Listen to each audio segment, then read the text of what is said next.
Pidatonya di Gedung Putih, Trump menyebut kebijakan ini sebagai bagian dari upayanya mengembalikan kejayaan industri Amerika Serikat. Trump pun menamai hari pengumuman tersebut sebagai Liberation Day atau Hari Pembebasan. China resmi mengumumkan tarif sebesar 34% terhadap semua produk impor dari Amerika Serikat pada Jumat 4 April 2025. Keputusan ini diambil sebagai respons langsung terhadap langkah Presiden AS Donald Trump yang sebelumnya menetapkan tarif pada semua impor dari China. Kan dia bilang masih terbuka negosiasi. Sebenarnya ini pressure untuk negosiasi. Sama dengan Anda beli sesuatu, kasih dulu harga tinggi, baru berunding. Jadi ini angka pressure. Oke. Angka pressure. Itu biasa itu. Dulu juga periode pertama Trump begitu juga. Pakras setelah itu turun.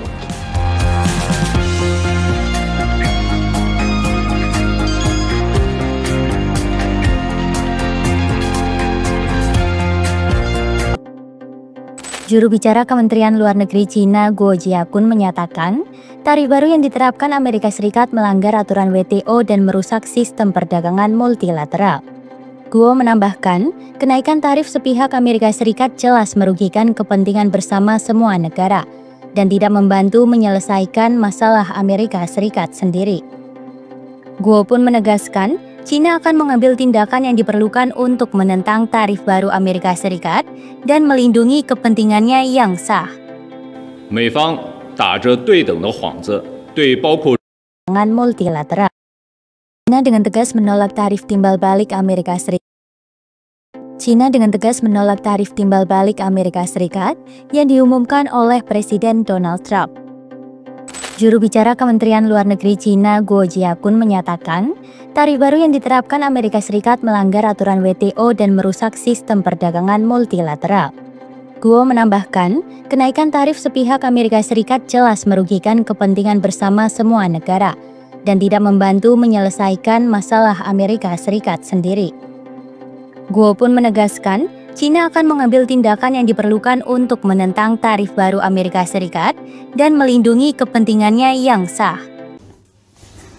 Setelah itu baru saya akan mencari tempat central of gravity dari negara. Apa itu? Ibu kota? Yes. Yang dalam jangkauan saya. Iya. Dan saya masuk di sana, tanahnya sudah saya beli, bangunannya saya beli. Jadi Anda sebagai hanya masuk ke situ, tapi itu punya saya sudah. Oke. Gitu. Saya kuasai fisik tanahnya, kan gitu. Saya bentuk pemerintahan boneka.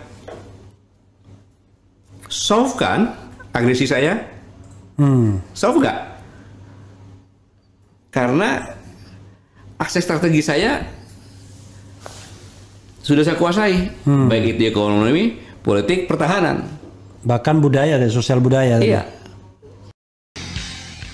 Kita masih upacara, kita masih menyanyikan lagu kebangsaan, kita masih pakai lambang-lambang negara, gambar-gambar pendiri bangsa masih ada di sini. Tetapi di negara lain, mereka sudah bikin kajian-kajian di mana Republik Indonesia sudah dinyatakan tidak ada lagi tahun 2030. Mereka ramalkan kita ini bubar. Elit kita ini merasa bahwa 80% tanah seluruh negara dikuasai 1% rakyat kita, nggak apa-apa. Bahwa hampir seluruh aset dikuasai 1%, nggak apa-apa. Baru setelah matang saya amandemen lagi undang-undangnya. Karena saya udah hampir undang-undang atau undang-undang dasarnya dia undang-undang dasar lah. Oke. Undang-undang dasar saya amandemen lagi sesuai dengan keinginan saya. Bisa itu saya. Dalam rangka puncaknya saya kuasai negaramu, ya kan? Saya kuasai Indonesia ini tanpa sebutir peluru pun keluar, ya kan? Kemudian penduduk saya sudah hampir berimbang, udah 2/3, ya kan? Sistemnya udah saya buat, dan orang-orang saya yang pengalaman di daerah negara tetangga pinggiran saya itu, saya masukkan lagi situ. Iya. Kan gitu. Karena apa? Peluang. Karena di negara itu baru demokrasi, tapi pemudanya diam. Sudah saya tidurkan. Dengan mainan-mainan yang saya buat. Ditidurkan dan sebagainya di buzzer. Ya, narkoba, buzzer, segala macamnya. Terhadap barang-barang dari Cina, Trump memberlakukan tarif tambahan sebesar 34%, yang jika digabungkan dengan tarif sebelumnya kini mencapai 54%. Beijing pun mendesak Washington untuk menyelesaikan sengketa perdagangan melalui dialog yang adil dan saling menguntungkan. Sebagai respon atas tarif sebelumnya, Cina telah menaikkan bea impor terhadap produk pertanian Amerika Serikat dan membatasi ekspor mineral penting yang digunakan dalam industri teknologi tinggi termasuk kendaraan listrik. Ketegangan dagang antara kedua negara pun semakin meningkat dan menimbulkan kekhawatiran akan dampaknya terhadap stabilitas ekonomi global.